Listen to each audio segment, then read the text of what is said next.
Urdu productions میں خوش آمدید۔ السلام علیکم۔ یہ ویڈیو اللہ تعالیٰ کی دوستی کے بارے میں اقوال پر مبنی ہے۔ اگر ویڈیو پسند آئے تو اسے زیادہ سے زیادہ شیئر کیجیے اور سبسکرائب کرنا نہیں بھولیے گا۔ جب اللہ تعالیٰ کسی بندے سے دوستی کرنا چاہتا ہے تو اس کی زبان پر اپنا ذکر اور دل پر اپنی فکر کے دروازے کھول دیتا ہے۔ فرمان مصطفیٰ صلی اللہ علیہ وسلم ہے کہ بے شک اللہ تعالیٰ مسلمان پیشہ ور کو دوست رکھتا ہے۔ اللہ کا دوست غم میں بھی غمگین نہیں ہوتا۔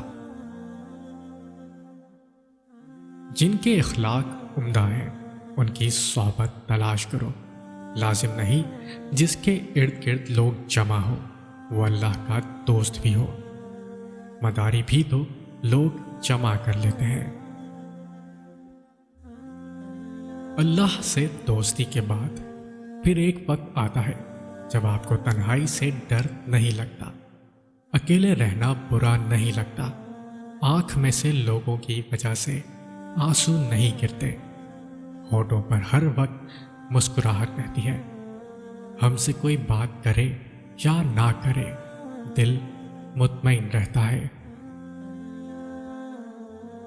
پھٹے پرانے جوتے پہنے وہ بچہ کھیل رہا تھا، میں نے جوتے خریدے اور اس بچے کو دے دیے۔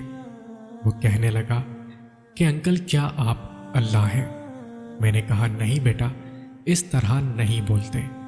بچے نے کہا تو پھر آپ اللہ کے دوست ہوں گے، کیونکہ کل رات میں نے اپنے اللہ سے کہا تھا یا اللہ مجھے نئے جوتے دلوا دے۔ بچے کا جملہ سن کر میں خوشی سے جھوم اٹھا۔ ایک جملے نے مجھے سمجھا دیا تھا کہ اللہ کا دوست بننا کوئی مشکل کام نہیں۔ فرمان الہی ہے، سنو جو لوگ اللہ کے دوست ہیں، جو ایمان لائے اور جنہوں نے تقوی اختیار کیا، ان کے لیے کسی خوف اور رنج کا موقع نہیں ہے۔ جب اللہ کسی کو پسند کرتا ہے تو اس کی پریشانیاں بڑھا دیتا ہے تاکہ اسے اپنے قریب لا سکے۔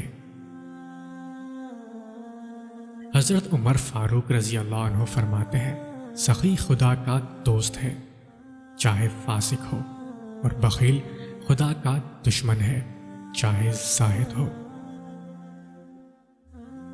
سب سے جلدی راضی ہونے والی ذات اللہ کی ہے۔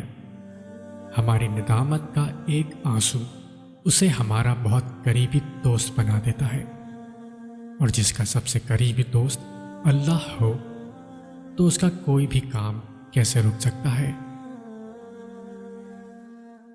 انسان کا سب سے بہترین دوست اللہ ہے، بہت جلدی مان جاتا ہے، پرانی باتیں یاد نہیں کرواتا اور اپنے پاس سے کبھی مایوس نہیں لوٹاتا۔